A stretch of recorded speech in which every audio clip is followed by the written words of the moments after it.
by residents for 2002. What I would like to do is ask our honoree this evening to lead us in the Pledge of Allegiance. So Michael Ritz, would you do that, please?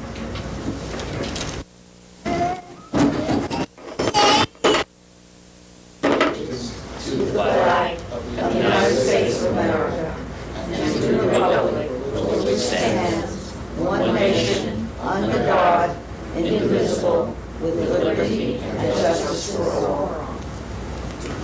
Thank you very much. As some of you may recall, our process is that we distribute volunteer nomination forms throughout the borough to all the chairs, commissions, volunteer members, and ask them to submit the forms back to Borough Hall. I'm Carolyn Timmons, and I am the councilwoman and liaison to the newly formed Community Services Department. And as that liaison, I'm responsible for public events, as well as the arts commissions and human rights commissions and some other commissions and boards. But more importantly, for the Volunteer of the Year. So we received nominations back.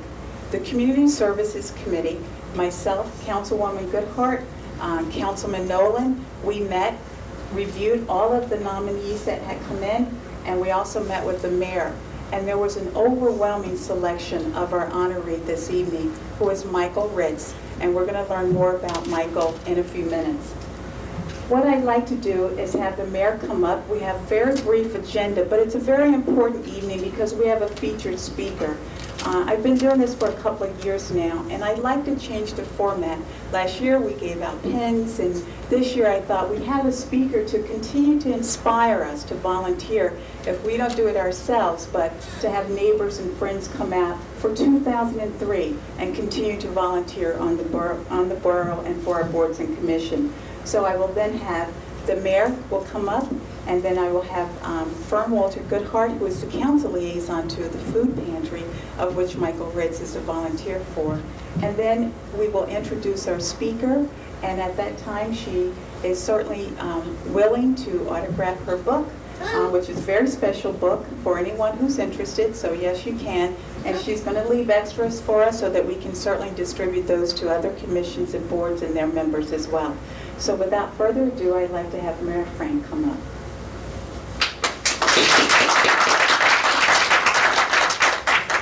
Thank you. Can you hear me? Is this working? Yeah. You know what? I don't think I need this. I'm good at projecting, right? Tonight, what we wanted to do is do our yearly do our yearly volunteer appreciation night and talk a little bit about the volunteers in Highland Park. As you know, this is a community that has incredible resources. We have resources in people, human resources. As we said today at our new environmental site, we have incredible natural resources. But we also have these human resources, and they are in the form of volunteers in Highland Park. We are a community that is very highly taxed, and we know that every single dollar matters. So much of what we do ends up happening because volunteers step forward and they make it happen. And it's so important for us each and every year, both as council members and as mayor, and also as people who work in the borough and get paid to work in the borough, to recognize the incredible contributions of these people. These people are doing this volunteer work for no payback, often no recognition at all, and really what it's about is it's about what's in their heart and what they want to be able to do for their community, to give back to their community. And so we take this opportunity every year to say thank you to each and every one of them, to the members of our boards and commissions. I mean, I could go through the whole list now, and I'll probably forget the lists of boards and commissions, but I'm going to try some of them, okay? We have the sort of working ADA Compliance Commission. It's called into action when we need it. The Arts Commission, Human Rights Commission, Council on Aging, Planning Board, Zoning Board, Environmental Commission, Shade Tree Commissions. We have the Human Rights Commission. We have the Food Pantry. There are several mayor's commissions. There's the task forces on taxes in town. There's a task force on pedestrian and traffic safety. There's a new task force that's being formed now on the green communities that will help us implement some of those new policies. There's cable, there's health, Housing has started. housing. What else do we have? We could have done a Dr. Seuss sort of thing on this, couldn't we? Library. The library, Friends of the Library. These are all commissions that people are volunteering for to help out their community.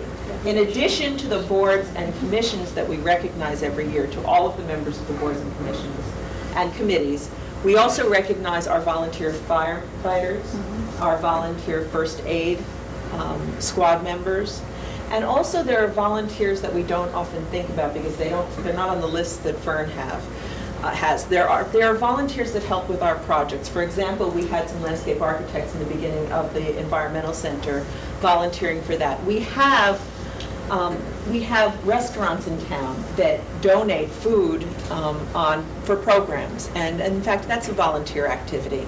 We have in Highland Park now our Main Street organization that has about 70 very active volunteers.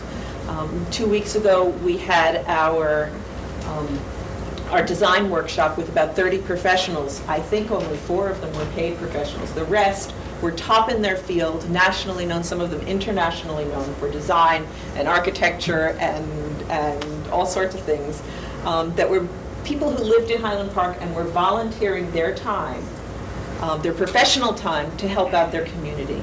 So as you can see, it's not just the people you see every day.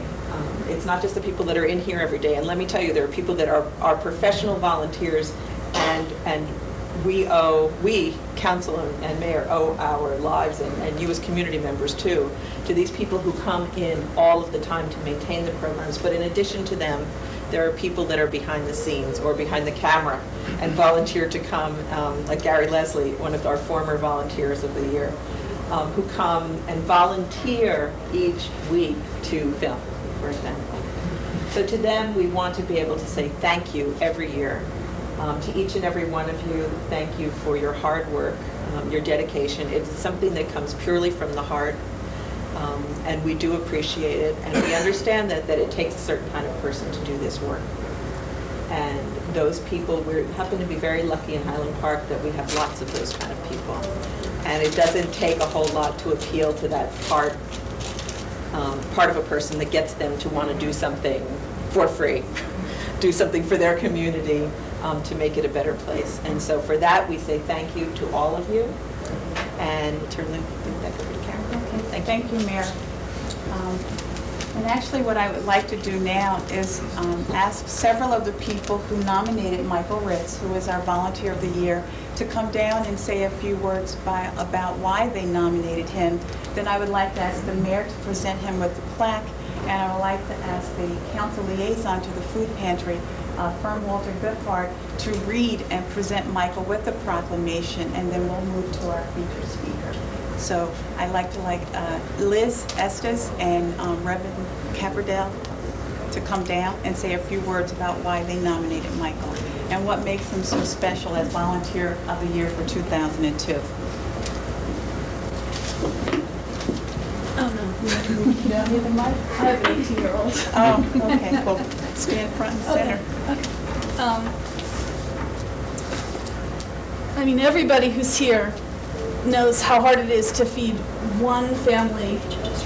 Oh, I'm Liz Estes, and I'm a volunteer at the food pantry. And so I've been working with Michael for just about a year now. He signed me up at the street fair last year, so it's been a great year. And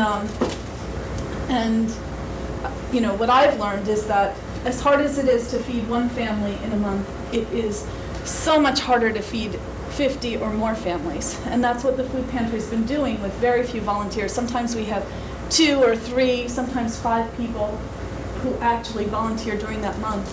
People come in and out, but there's only one person who never comes in and out, and that's Michael. Michael is tireless, and we see him every Thursday. He's handing out food to people. All through the week, he's picking up food at the various donation bins. And the other thing that he does is he is, at his own job, he's working with his boss, who happens to be the manager of Stop and Shop, and together they've come up with probably thousands of food items that they've donated to the food pantry.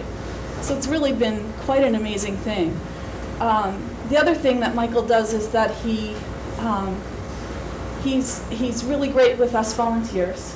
He just encourages us a lot, and he keeps after us, and he keeps us tied in.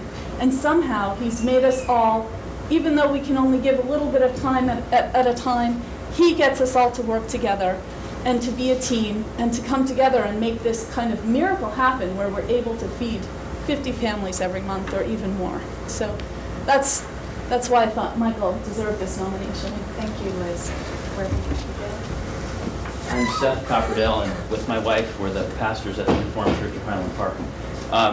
I'm also on the food pantry committee, and many of the things that Liz said, I would just second. The main thing I wanted to say was that in any volunteer organization, you tend to get great people. That's who comes out for these kinds of things, but also people who are extremely busy. And so you can have an organization with wonderful people who are too busy to really keep it tied together. And I think that our food pantry committee would not be successful if it was not for Michael and the way he ties together the different random things that we all do. And he is kind of the constant source that keeps us moving in a direction which leads to an effective food pantry in our community. So I'm really glad to nominate him tonight. Thank you. Thank you very much, Reverend. Okay, I'd like to ask the mayor to come over, and we have a plaque, and I'd like to ask Michael to come up. And certainly after he's presented, he can address the group and say how great he feels. Yes, I'm sorry. It's a mayoral proclamation, so the mayor has to do it. Fern will present the plaque. Well, Fern, you can do it for tonight. Frank has his privileges. This year, like every year, it was very difficult to choose which one of the nominees would receive our Volunteer of the Year award. Tonight, we have two of them in the room, Gary Leslie and Arnold Henderson. And also with them, it was very difficult. We have some extraordinary people in this community. But this year, because of the work that Michael has done with the food pantry to really bring it together and make this work for how many families a month? 40, 50 families a month. It makes a difference in their lives. And I know that you understand that personally. And Michael is the sort of person that works behind the scenes, that doesn't look for any attention, is not looking for an award. But Michael understands where these people are coming from, and he understands that they need to live with dignity. And he understands, and I think explains that well also to the people that work in the food pantry, that this is really a privilege to be able to work there and to help out the community. So Michael, I think you are a fine choice this year for Volunteer of the Year.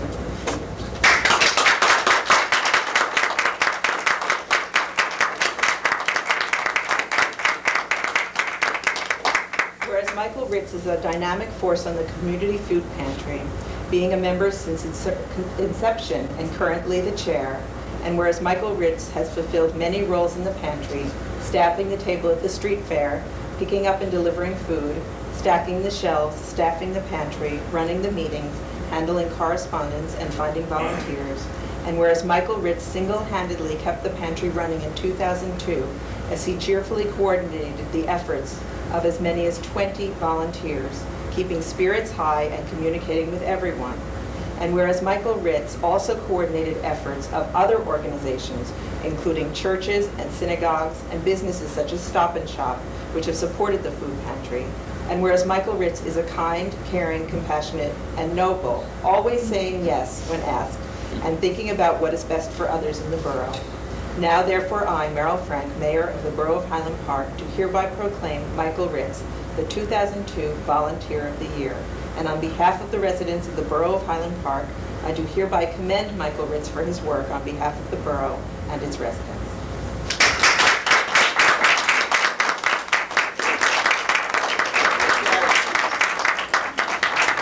A few short words. As the mayor said, several years ago, I was in the unfortunate situation of having lost my job. And my family and I, we fell upon some very difficult times. But during that period, my family and I had to call upon and use many social services. With the help of some wonderful people and organizations, we were finally able to start to get back on our feet. And at that time, we made a promise that in the future, we would want to give something back to the community as repayment. We were also fortunate to have been able to relocate and find residence here in Highland Park, where we have been living now for 7 years. About 3 years ago, we heard that Mayor Frank was planning to establish a food pantry. We immediately responded by indicating a desire to become involved, and we were soon contacted about a committee meeting. The first few months of operation were frustrating, and only a few people were coming out to take advantage of our food pantry. We know that there was a definite need in this community for our services. And I must say now that over the past 3 years, we have continued to grow, and we're now able to feed over 50 families and over 100 residents every month. There are no words to properly express the feeling of being able to make good on the promise we made and of being able to give back to the community and helping those in need. And I would most certainly like to acknowledge and thank many people who have also contributed to make the Highland Park Community Food Pantry the success it now enjoys. Mayor Frank, the entire town council, Irene, the mayor's secretary, and Michael Gildenberg, the past director, for their cooperation, guidance, assistance, and leadership. And to my entire committee for their ideas, dedication, and hard work that they have put into this endeavor. And also to the residents of Highland Park, who, through their generosity, have continued to donate food so that we could continue to feed the hungry. And to Stop and Shop, my employer, for their generous donations. And a most special thanks to my wife, Gail, who is unable to be here tonight, who has given me the inspiration to do this work. I appreciate her input, ideas, enthusiasm, and support. And I just want to thank everybody.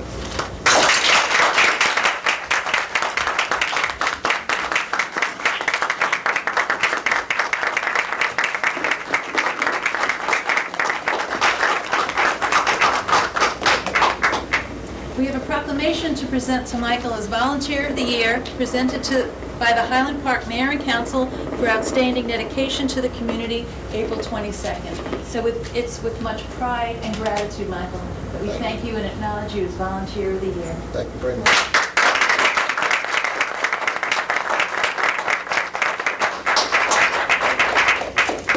As the mayor said, we really appreciate and value the volunteers that help us in town. We couldn't accomplish nearly as much as we do, or excel as a town nearly as much as we do without the hard work. I know my fellow councilmen, Steve Nolan, John Erickson, Carolyn Timmons, and I see a lot of the hard work as we go to the meetings. We see the results of your work. There's several past Volunteers of the Year here I want to acknowledge. I see Arnie Henderson, Gary Leslie, Oh, wait a second, Jean Young. Jean Young. The first Volunteer of the Year. And I remember last year, Joy Noiseworthy was acknowledged as Volunteer of the Year. And I don't know if everybody knows everybody else, so I'm just going to let you know some of the other volunteers who are here that we really appreciate. Marcy Young, Jean Young, Irville Light, Liz Estes, Michael Ritz, Gary Leslie, Bruce Morgan, Laura Muldowney, Helen Williams, Lou Fishberg, Liza Lee, Amy Feldman, Eileen Coffey, Arnie Henderson, and Ruth Bauer, who I met today, but whose reputation preceded her. So we thank you all for coming, for working, for volunteering, and for serving your community. There are still some vacancies on boards and commissions, so as you can get your neighbors as inspired as you found yourselves, please have them come out and join us in this effort. Carolyn? By the way, Highland Park has officially over 400 official volunteers on boards, commissions, committees, squads, and the fire department. Over 400 people volunteering in a community of 1,400. And then I also say, and in addition to that, the people that work on special projects. So to all of them, thank you.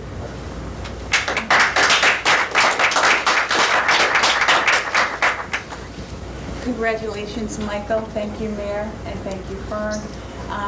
As I said earlier in my introduction, I wanted to do something a little bit different this year. Last year, we gave out pens that had a star for our volunteers. Somewhere out in the galaxy, it had kind of coordinates that you can see.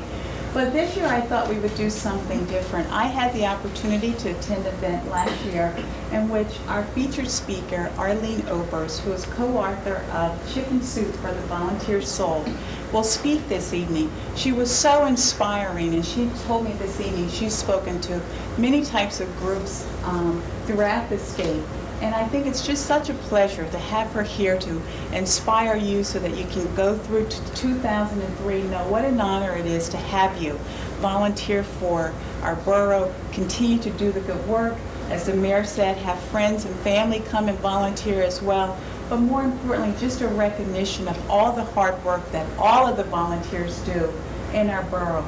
I worked with Arlene several years ago at Prevent Child Abuse New Jersey. At that time, she's training in child abuse and neglect. She's known throughout the state and national now because of her book.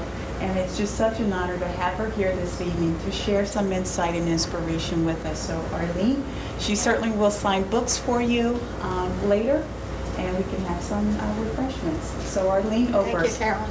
You're welcome. Thank you. I want to thank the mayor and both councilwomen for having me here tonight.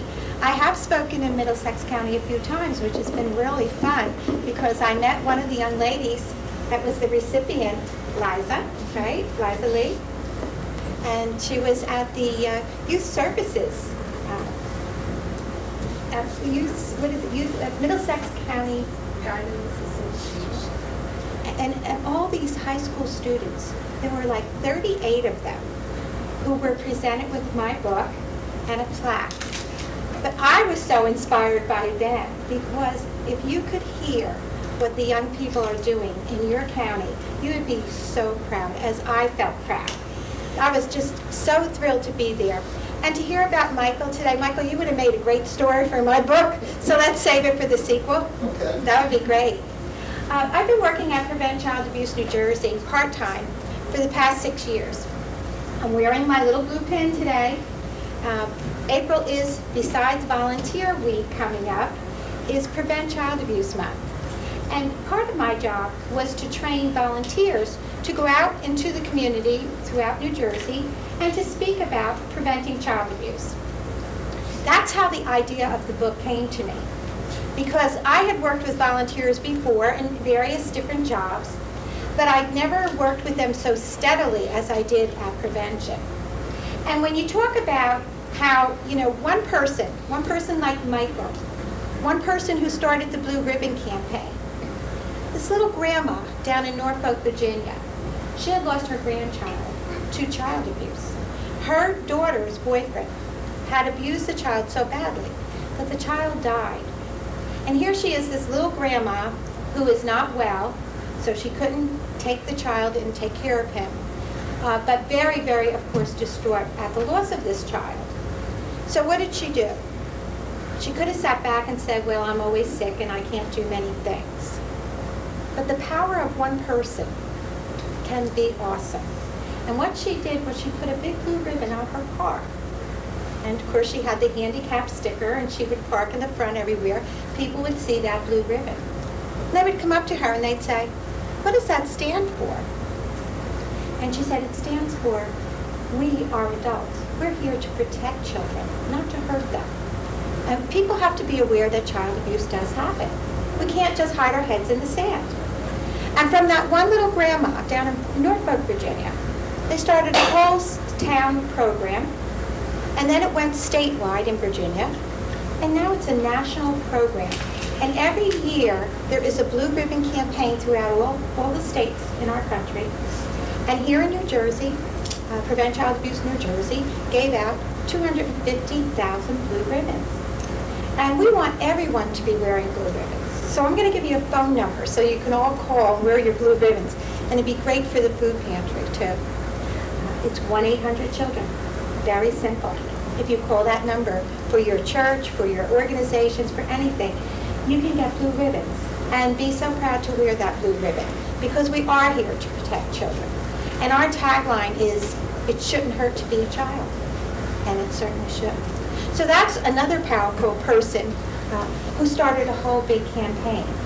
And then we have stories in our book, and I'm going to tell you a few of them. We have some great stories. I could stay here all night and tell you stories. I received 3,000 stories from people all over the world, all over our country. And it was a very hard choice because my co-authors also received 3,000 stories. So we had a total of 6,000 stories. Now, how do you get from 6,000 stories down to about 100 stories? Well, there's a whole process. There's a whole circle of readers that each of us had that scored the stories. And we got stories from young people like Liza. We had a lot of teenagers, and we had a lot of senior citizens. And we also had a lot of people who had learning disabilities or had learning challenges or had disabilities, physical disabilities. And that didn't stop anybody from volunteering. And I think that's what's so great about volunteering is you could be any age, you could be at any stage in your life, you can be any religion, any color. It really doesn't matter. This is the one place we come together in such unity, and that is so beautiful. Because you know we're the silent majority. Volunteers are not the silent majority in that they don't speak up and do things, but they kind of stay behind the scenes. They don't make a big fanfare, but they're there. And it's this country that is doing, so many wonderful things for everybody else, but we're doing for each other too. And that's the important thing. We have I think it's 200 million volunteers in the United States. That's good news, isn't it? And when we pick up the paper every day and we hear all that bad news, it's nice to know there's good people out there. This whole country was really established with volunteers. Everybody had to volunteer. We could never have developed the country like we did if we didn't all help each other. And isn't that what it's about? Now, I come from a very big Italian family. My mother had 7 sisters, and they all got married, and we wound up with 36 first cousins. Well, I was volunteering for everything. My mother would say, don't do the dishes, Arlene will do them. Don't worry about a babysitter, Arlene will take care of the kids. So I started when I was this big. As soon as I could reach the sink to wash those dishes, I was a volunteer. But isn't everyone a volunteer at some time in their life? Don't we all get some people volunteer all of their life, and some people, there's different intervals in your life where you volunteer. And I know I've done lots of volunteer work. I started when I was in, grade school. We started packing up boxes after World War II for the kids in Europe. We had these little shoe boxes that we had to fill. That was my first experience as doing something for someone I didn't know and for something good. And that was a nice feeling. And then I started volunteering as I got older. I was a candy striper. Remember those? I don't think they call them candy stripers anymore. But I was one of those. And of course, as I matured and went on, I started joining different groups and different clubs. So I've done a lot of volunteering. That doesn't make me an expert to do this book. I'm sure Michael could write this book. A lot of you could write this book. But what I found was there wasn't enough good stuff about volunteers. I went to the library and I went to the bookstore, and I couldn't find books that gave the experience, what you felt when you volunteered. What did you get out of it? And believe me, every volunteer said I got more than I gave. I received more than I could give. And that was over and over. Almost every message that I got, it was just amazing to me. And I really felt like this book should be a celebration, just like tonight we're celebrating all of you being volunteers. It's a joyous time, and I wanted it to be a really, good story, a story that would tell you all about the experience. I didn't want to know how many hours they did. That wasn't important. It was what they did for each other that really counted. A few weeks ago, I had this wonderful opportunity to be a celebrity read in the North school system. And they have one school they set aside for this every year. And I got to read to the children in first grade. I had so much fun. And I read the book, it's called Alexander and the Terrible, Horrible, No Good, Very Bad Day. And I had 25 first graders on the floor sitting and listening to me. And I said to them, every time I say, terrible, you have to put your hand up like this. Terrible. And then when I say horrible, you have to cover your eyes. And when I say no good, you have to go like this. And then very bad, you have to go like this. And here were 25 children sitting on the floor, looking at me like I'm one of the kids, and doing these actions with me. Well, I had so much fun with them. And it was so cute. And they said to me, would you come back? And I said, oh yeah, I'll try and come back in a couple weeks and I'll read again. They said, no, later on, this afternoon. I said, no, I really can't do that today. But, just that joy of being back with children again, because I used to own a daycare center, so I know what it's like to be with a lot of children. And I kind of miss that. And that whole event just told me that I needed to do more of those things. Because I went out of there flying on a carpet, didn't need any wings or anything, didn't need the plane. I just felt really good inside. I want to do more of that kind of stuff. I want to tell you one of the stories in the book. It's about a friend of mine, and she was a lawyer, but she has a disease in her legs, so she had to stop her career. But she wanted to be a big sister, and so she applied to Big Sisters, Big Brothers, and she said, I don't even know if they'll want me because of my leg disease. And she put her application in, and yes, they did want her. And when it came time to match her up, they matched her up with a little girl who was blind. And this little girl's name was Karen. And when she heard about Karen was about 10 years old, and they started to read her, Karen's application. They were saying, she's 10 years old, and she comes from a family of like 4, and, my friend is thinking, well, that's good, 10 years old, you can take them to a lot of places and do a lot of things with them. Everything sounded great until they said, and by the way, Karen is blind. And my friend Beth said, oh, what are you, crazy? You're going to give me a blind girl? I'm lame, she's blind, who's going to lead who? And the woman said to her, I think this is the perfect match, and let me tell you why. Karen's family, almost everyone in her family, is either legally blind or blind.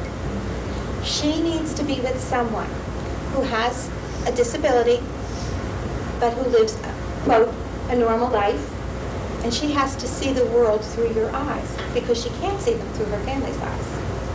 And so they get matched up, Beth and Karen, and they do really well together. And of course, it turns out to be a perfect match. And one day, Karen looks at Beth and says, you know what I like about us, Beth? And Beth said, what, Karen? She said, well, we both like the same kinds of foods. We both have the same kind of hairdo. And we both have disabilities, and we both don't care.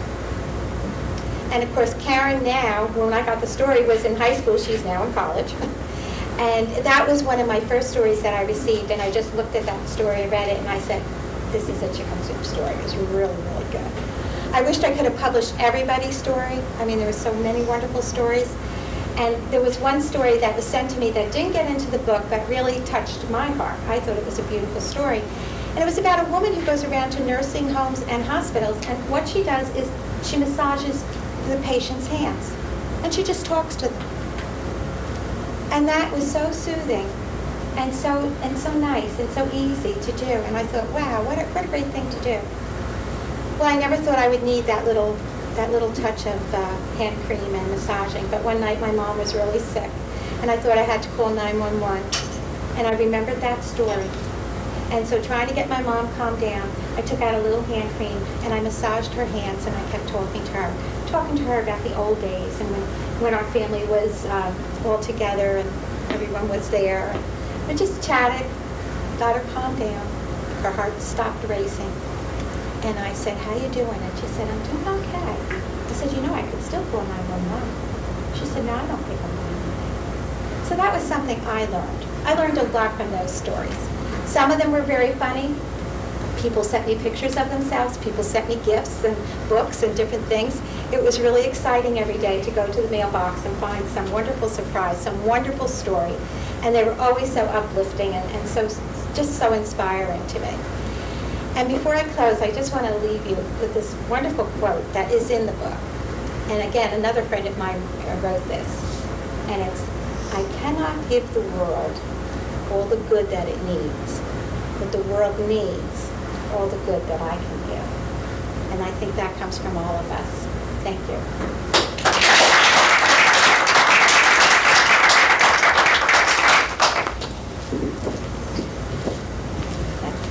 Thank you, Arlene.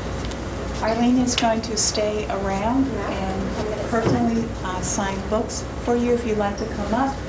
We'll have refreshments that we also can serve.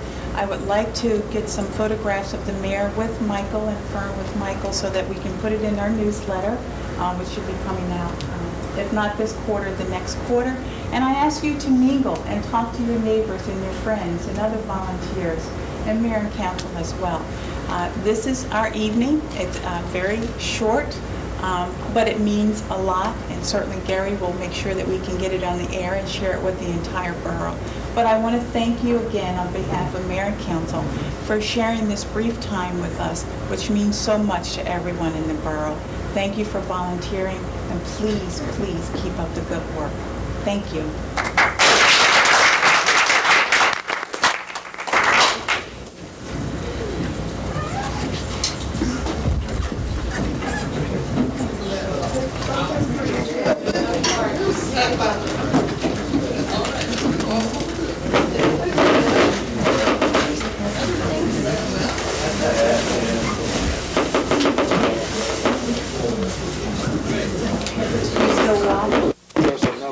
There you go. Congratulations. Thank you.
Lots of cookies. You're going to present it. And macaroon for those observing the holiday.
Exactly.